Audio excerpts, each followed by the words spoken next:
Rip City Rants 971 here, and I have a brief hot take about why we need to, as the presentation indicates, quote unquote, trade Dame now, and class is now in session.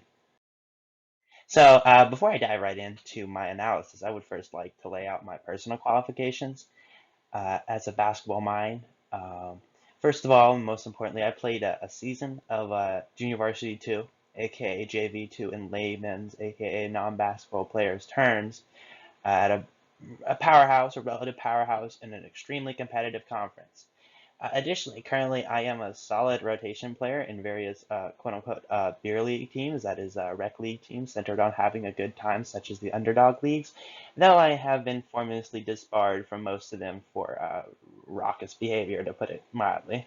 And years of basketball analytics, I have been an armchair Doc Ramsey my entire life.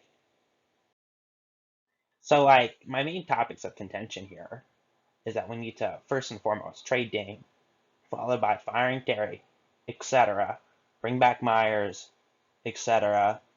Jake Layman starting, etc. Due to a myriad of different reasons that I shall delve right into.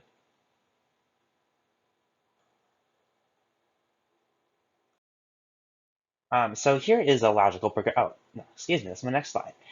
So here is a brief graph of some very complicated statistics that help indicate that CJ is superior as a player for a myriad of different reasons, which I shall delve more into once I go through the analytics. So category one is DAP ups per minute. It's this statistic that I invented very recently. I watched the game film very closely, and I see the number of uh, DAPs they do, handshakes, all that, high fives, and CJ receives almost double the DAPs that Dames receives, indicating that he is the superior leader. In addition, or rather unfortunately, Dame leads in charisma per 36 minutes, indicated by streams on Spotify, things of that nature. So unfortunately, or fortunately, depending on your perspective, he is the more charismatic player.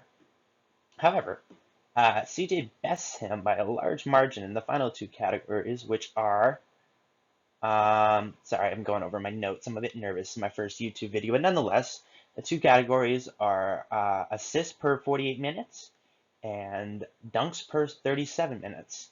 Granted, these may seem a bit misleading, but you have to remember CJ hasn't gotten the necessarily number of touches, which I have factored in through my own voodoo mathematics. And that reaches a conclusion that CJ has a much better quote unquote lunch pail mentality. He comes to work, tenacious defense, and he gets us the win. So, in addition to this, I did a logical progression of different outcomes. I did a 30 season sim, aka simulation, to those who are not hip to the basketball community on NBA 2K19 on the Xbox One, and these results further indicate my conclusions. The first table, or the tabulation, indicates that with Dame, the wins average is about 50, and the loss is about 50, meaning that we win 50% of the games and we lose 50% of the games, which is not optimal. Oh, my apologies. I meant that when we trade Dame, we're going 50-50. Excellent. Good enough for the playoffs. Top of the league. Championship imminent. But if we keep Dame, we're losing 30-50. The other 20% is up to statistical noise, which I shall delve in my next video. And finally, if we were to force Roy out of retirement through perhaps blackmail, we would be winning all of our games. So just some food for thought. And here's a little bit of humor. This is my friend's an excellent artist. He cooked this up from scratch. On the right, you see Terry in a clown outfit to indicate his clownish nature. And on the left, you have Dame as the prima donna. Oops. And please like and subscribe and turn on notifications. That is all.